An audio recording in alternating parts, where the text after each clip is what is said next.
particular topic.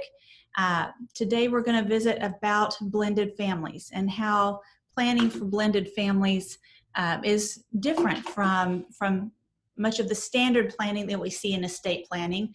There are particular issues that are relevant for blended families, and we want you to be aware of those particular concerns. So when we're looking at our overall plan for today, we're going to talk about what is a blended family. We often kind of toss around that term, assuming people are understanding what we mean by that term. So we'll talk about what a blended family is. Then we'll talk about some basics in distinguishing property. We'll talk about separate property versus community property and probate versus non-probate property.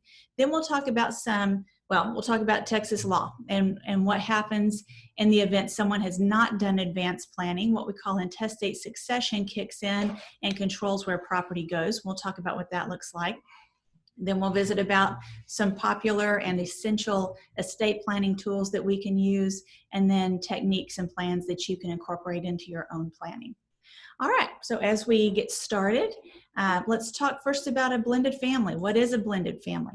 A blended family is simply a married couple where one or both of the spouses have children from a prior relationship. Perhaps it was an earlier marriage, perhaps the children were born out of marriage, but in any event, we have children from a prior relationship and then a new marriage. Perhaps that new marriage also has created children, so we may have children from multiple relationships, but in any event, the key issues are current marriage and children from a prior relationship. So let's kind of get a broad overview of different kinds of property just so you can understand generally what we're talking about with some of this discussion. And when we look at one type of property from another, we often distinguish separate property from community property, and then we also distinguish probate assets from non-probate assets. And we'll break those down in more detail so you can understand what the differences are. But generally speaking, your will and your estate planning controls your probate assets, which are your separate property and your half of the community property. So your will controls your separate property and your half of the community property, and it controls the probate assets. So if we have other planning techniques that have kicked in to control other assets, what we call non-probate assets, then those are not controlled by your will. So let's break that down a little bit more. When we talk about separate versus community property, Texas law presumes that everything a married person owns is community property. That's the presumption. Everything is community. If we want to show that something is separate, the burden, the onus, is on the person trying to show that property is separate property. So when we're talking about community property versus separate property is property you bring into the marriage or that you receive during marriage by gift or by inheritance. So property you brought into the marriage that you owned before you were married and came into the marriage with, or that you received by gift or by inheritance. Also, it's important when you have separate property, it has to be kept separate from community property. If you mix them together, it's what we call commingled. We use that as a legal term. So when you mix community property and separate property, you commingle it, and it's all presumed at that point to be community, and it gets much harder to prove what is separate property. So recapping all of that, separate property is property you bring into the marriage or that you receive by gift or inheritance, even if during the marriage. Also, spouses can enter a marital agreement, both premarital and postnuptial agreements. So a marital agreement that defines how some property is characterized. So even property that would have been considered community property can be redefined and partitioned between the two spouses to make it the separate property of one or the other.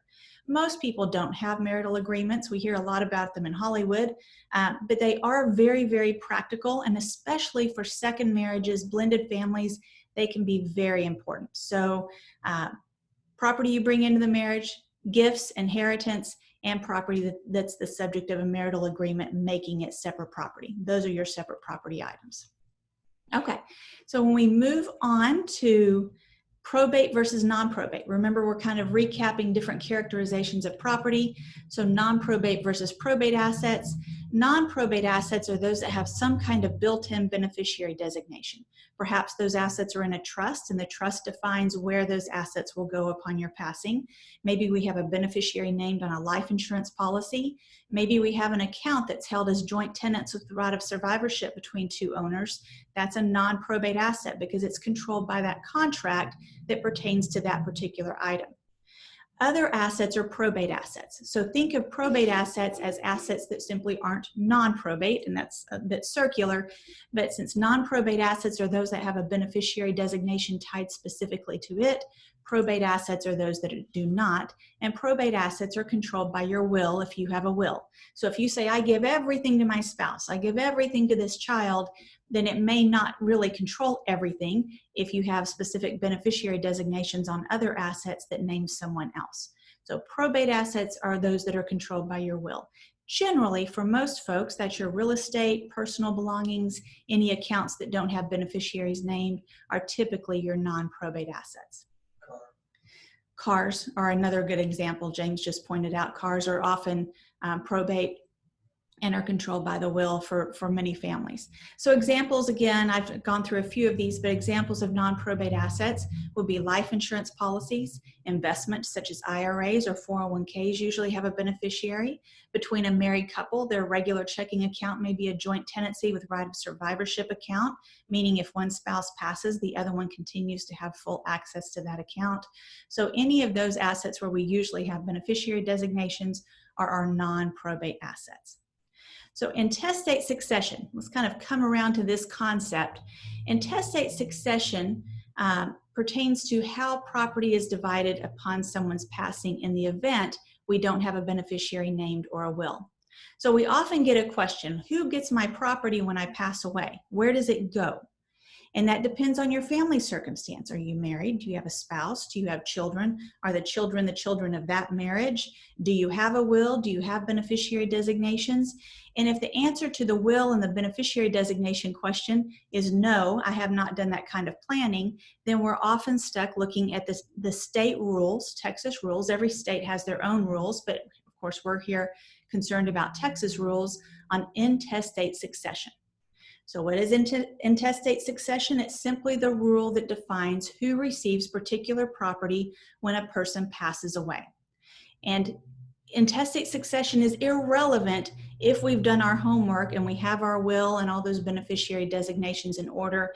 And you see there again at the bottom of this page a list of those common tools that we use to have control over where our property goes. And basically intestate succession is the default plan if a person hasn't exercised their power to define where their property goes, then they're kind of stuck with, or their heirs are stuck with, what we call intestate succession.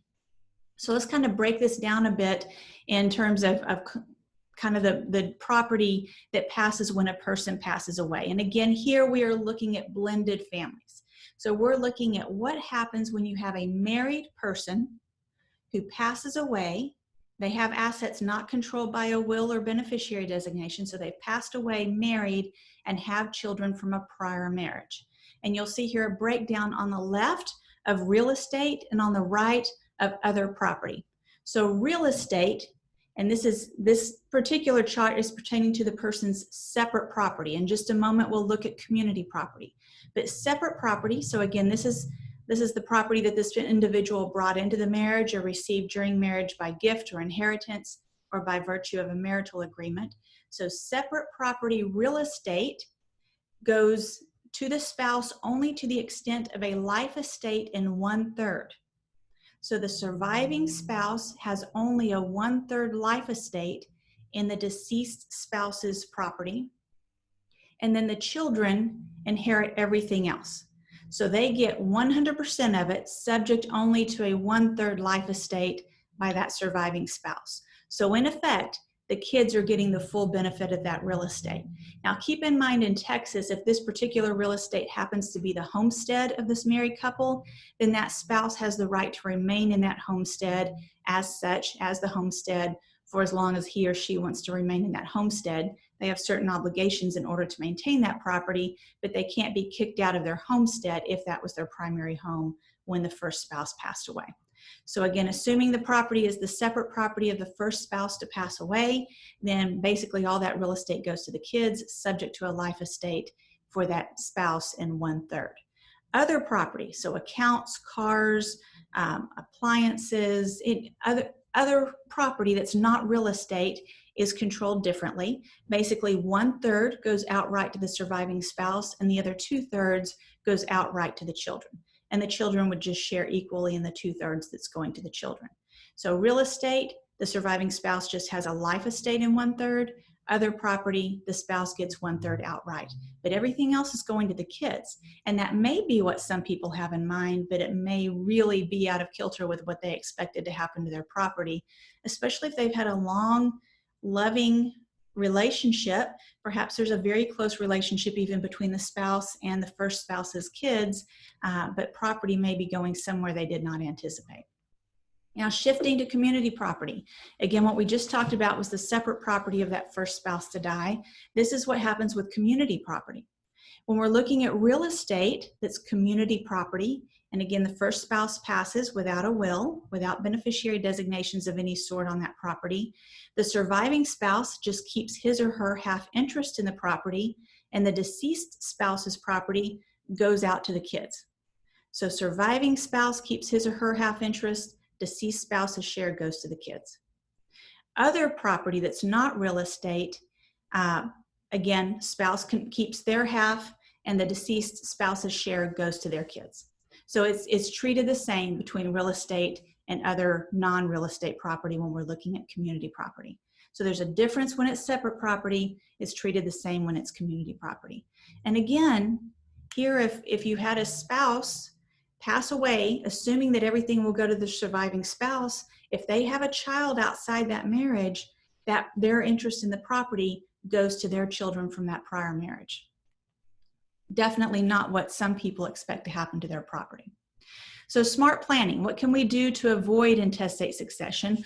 Or if that's exactly what we have in mind, I recommend that you put it in writing so people aren't shocked and confused and upset that they think your wishes weren't followed. But what smart planning can we use to make sure that we're planning your estate the way you want it to go?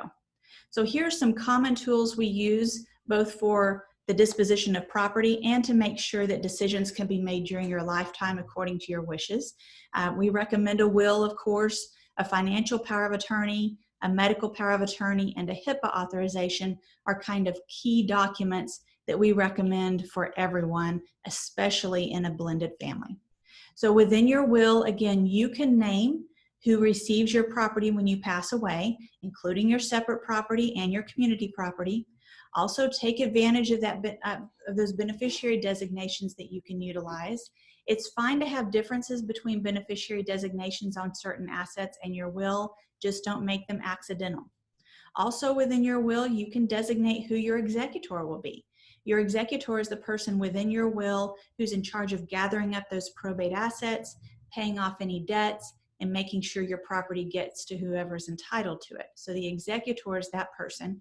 If you don't name an executor in your will, a court would decide who that person is, the administrator of your estate. So you want to be able to designate who the executor is for your estate. Also, a durable power of attorney designates who handles financial matters for you while you are living. And so it could be your spouse. Maybe you've been married a long time and have absolute trust in his or her ability and integrity. So the spouse may be who you choose as your agent under your durable power of attorney. Or maybe if it's been a shorter term marriage, maybe you want your kids, maybe you want a different family member, but don't make it accidental. Don't let a court decide that through guardianship because you've chosen not to do a power of attorney. Use your power to execute a power of attorney so that you have designated who you want to make decisions for you in the event you need help with your finances during your lifetime. Likewise, a medical power of attorney designates who makes medical decisions for you or healthcare decisions for you if you cannot make them yourself. Naturally, a spouse has the authority to make decisions. If a spouse can't or won't, then we go to all the adult children together, which can be catastrophic. But also in some cases, people don't want their spouse to be the one making those decisions. They want the kids to make the decisions. And so if that is the situation in your relationship, then make sure with a medical power of attorney, you've designated who's to make those medical decisions for you so that we don't have unintended consequences or people making decisions who we did not intend to make those decisions. A HIPAA authorization is incredibly important. With that document, you designate who can receive medical information about you. Think of it as a permission slip telling doctors and hospitals who they can release information to. And on this one, you can name your spouse, name all those kids, and that allows them to receive information so they're not kept in the dark if healthcare issues arise and they need to be informed of your status. Other tools that also incredibly important, but we may not see them as often, but especially in a blended family situation, they can be key, both to making sure you receive the care you want by the people who you want to provide it, and also to avoid conflict, unnecessary conflict between that spouse and the kids from the other relationship. Also kids from a current relationship and kids from a prior relationship. So kind of walking through these. Declaration of guardian. With a declaration of guardian, you declare who you want your guardian to be in the event you need a guardian down the road. This document doesn't automatically make that person your guardian. It's your way of telling the court, hey court, if I ever need a guardian, this is who I want it to be. Or just as important, if you need a guardian, if there's someone you don't trust, don't want to be in that position of authority over you, you can put them way down in the list, or you can even expressly disqualify them from serving as guardian for you if you decide that that's the safest thing for your circumstances. So again, declaration of guardian can be very, very important. Also, a designation of agent for disposition of remains. The designation of agent for disposition of remains names who gets to make final arrangements for you after your passing, where you're buried, what arrangements will be made for your service, who will be able to attend the service, the music selected, who you'll be buried with. All of those decisions can be very, very, very highly emotional for the surviving family. And the law tells us that if a married person passes, naturally the spouse has the right to make that decision. But that may not be what people intended, especially if they married later in life, a second marriage. They may want the kids to be able to control those decisions. They may already have a headstone and a space designated where they expect to be buried with their first spouse, but that second spouse has the ability to make those decisions. And so it may result in really unintended and hurtful decisions. Especially keep in mind if we have a veteran. So a veteran who is being buried at a national cemetery, the veteran and their spouse and their other spouse, so up to 3 people can be buried together in the national cemetery in the veteran space. So perhaps a woman had previously been married. She intends to be buried with her first husband, but when she passes, her new husband has her buried at the national cemetery with his first spouse and eventually him. That can leave the wife's or the woman's children very, very, very upset if they feel like mom's wishes and expectations were not honored. So declaring or designating an agent for disposition of remains can specify who's making those arrangements, and within that document, you can even give guidance to that person about what your preferences are. Also, marital property agreements, we talked about those earlier, but especially when people are marrying later in life, maybe they have particular expectations about what property will stay his or hers. Maybe they've already accumulated a great deal of wealth, and they want to memorialize that what's his is his and hers is hers. So we can do that through a marital property agreement, and usually we need to do, it's a 2-step process. We need to do part of the agreement in advance of the marriage, and then we have the ceremony, and we often follow up with a second part. But it can all be done after the marriage. Really just that initial part is kind of reassurance to a couple as they're entering the marriage that they have a good faith understanding of what's going to be done after the marriage. But even when we have a couple who hasn't done something in advance, we can still do something after the fact. It can be critically important when we have a business involved. It can be critically important when we have a disparity in wealth. Maybe one spouse has accumulated a great deal and the other one has much more modest means. So there are a number of factors. Sometimes it's even just to keep peace with the kids. If we have a later marriage, The kids may be very, very suspicious of the other person's motivation, especially if they feel like their parent is better off financially. And that can create a lot of resentment and suspicion between the spouse and the kids. And so sometimes these premarital agreements just get that second marriage off to a much nicer, calmer start than we might otherwise have without it.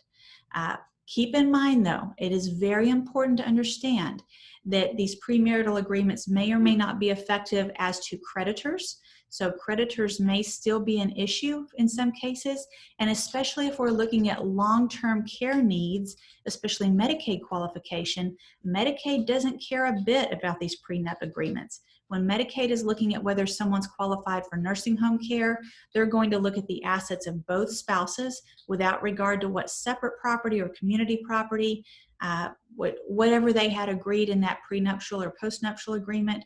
Medicaid looks at all of it. So it's not always the end-all be-all solution to the planning that people expect it to be.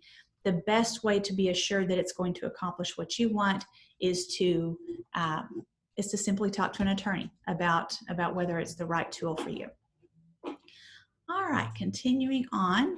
Possible complications. Now this kind of really gets complicated, but we want you to at least be aware of these issues. Two separate issues. I have them on the same slide, but they are two very distinct issues. One is fraud on the community, and the other is rights of reimbursement. So let's speak very briefly to fraud on the community. Fraud on the community is a scenario where one spouse has exercised such dominion over community property assets, so property that was co-owned by the two spouses, and that one spouse has exercised dominion over it to the disadvantage of the other spouse. So for example, they gave away assets. They used those assets for collateral on their own deals. They did something that basically wasted or did away with assets in a way that was to the disadvantage of the other spouse. Now, where this becomes an issue is when a marriage ends. So whether it's by divorce or by the death of one of the spouses, that's usually where these issues come to light. And the court has basically equitable power to restore those assets to the community property estate in dividing the estate between the two spouses. So fraud on the community is a scenario where one spouse basically took control of assets or used them for himself or herself in a way that was not fair to the other spouse. The other scenario is a right of reimbursement. So with rights of reimbursement, we don't have any allegation usually of any kind of wrongdoing on the part of either spouse, but simply one spouse perhaps came into the marriage with assets. Let's say, for example, they came into the marriage with real estate that still had a loan against it. So they come in with separate property real estate, and then the husband and wife together during the marriage pay off that property. Then if the marriage ends either at the death of one of the spouses or at divorce, then perhaps the community property estate might claim a right of reimbursement to be repaid for what they've paid to pay off the one spouse's property. So basically it's recognition that when property is separate property or community property, and either the community property estate paid off a separate property debt, so to speak, or the separate property of one spouse was used to pay off community property debt or debt on a community asset, then there may be a right of reimbursement between the two. Often we see these issues come up in the context of the death of a spouse in a blended family, because the kids from the first marriage want to be made whole, or the spouse wants to be made whole. And so we see contentious relationships come up after the death of one of the spouses. Marital agreements can be very, very, very helpful, very instructive in resolving these issues before they even arise. So for example, maybe we'll come in, let's say that I entered a marriage with real estate that was my separate property. In a marital agreement with my spouse, I could agree, no matter what happens, this is staying my separate property, which it would anyway, and there's no right of reimbursement, or there is a right of reimbursement, or just clarify how assets are going to be used to pay off any debt. So we can address those issues in advance and run off a lot of those issues before they become expensive and emotional on the family, on the surviving family. Next step, what to do. So we've talked about a lot of issues, and really the biggest concern I see often is when you have a second marriage and there were kids from a prior marriage. I mean, let's say it's a couple who's 30, she has children from an earlier relationship, something unexpected happens and she passes away, and everyone has the full expectation that her surviving spouse owns everything. He owns the house, he owns the cars, he owns the fridge, he owns everything. And then they're shocked to find out that her kids from that earlier relationship actually own a great deal of that property. So I always want to see people, especially after a second marriage, get their estate planning in order. So we talk here about what to do. Definitely review your will if you already have one. Prepare a will if you don't have one. Go back and review carefully your beneficiary designations, your joint ownership agreements on accounts. Again, joint tenancy with right of survivorship is a common one.